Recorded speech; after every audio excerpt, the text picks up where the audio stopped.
It's Sway in the morning, only on Shea 45. That's Soledad OBrien. She's joining us this morning on Sway in the Morning on Shea 45. It's an honor.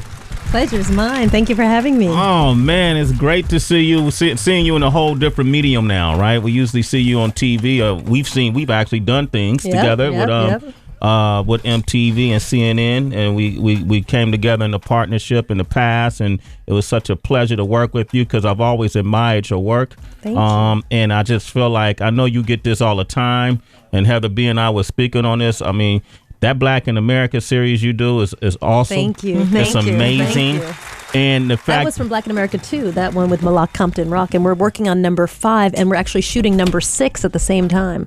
Wow. How do you do that? Wow. Well, number 6 is a story that looks at a school, and so we want to follow them for more than a year, for about a year and a half. So we need a little time, so we have to shoot it, well in advance. And we're in the middle of Black in America 5. What made you decide to? Because you've done Latino in America, right? And how many different ones have you done so far? We did Black in America, and that sort of brought about Latino in America, and then we started looking at stories that sort of flew under the radar. So what we call a Muslim in America, which was a look at Muslims in Murfreesboro, Tennessee.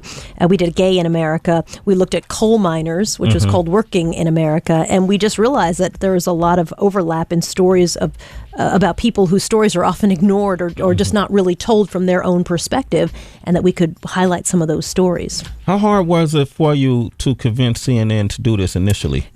They convinced me to do it initially. They Really? wanted to do Black in America. The first Black in America was a look at the assassination of Dr. King on his 40th anniversary of the assassination. That was the first 2-hour documentary. And then the following 2-hour documentaries was a look at where are we now. And we divided it into the Black man and the Black woman, which I wouldn't, if I could do it again, I wouldn't do it that way. It's not a really, it's weird to divide people that way, and it was a way to do it. I would divide it differently. But they said, we are doing a documentary on Black in America for the 40th anniversary of the assassination. Would you be interested? And I said, of course. And we had no idea that it would be so wildly popular and successful that we'd be on Black in America 6. Wow. Did you ever experience like a direct result from someone who watched that series, who was affected by that series in a positive way, obviously, and came across your path and was all able the to share? time? When we did Black in America with Steve Perry, who was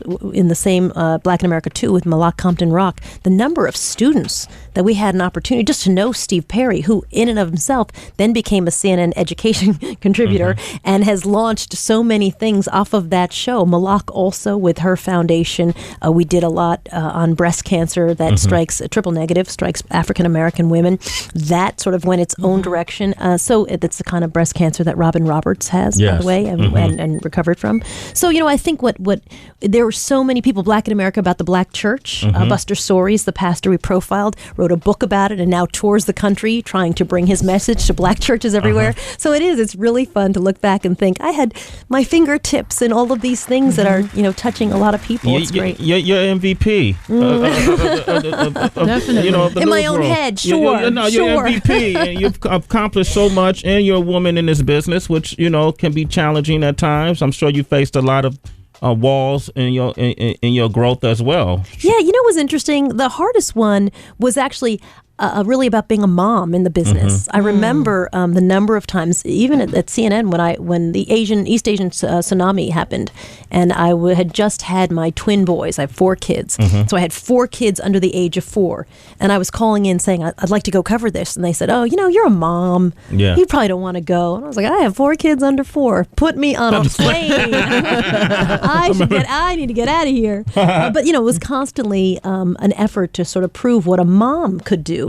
That somehow having kids wouldn't necessarily slow you down in terms of being a reporter, because of course that's how we're judged, and that's how we really, that's my business, to travel and cover stories. It's Sway in the morning, only on Shea 45.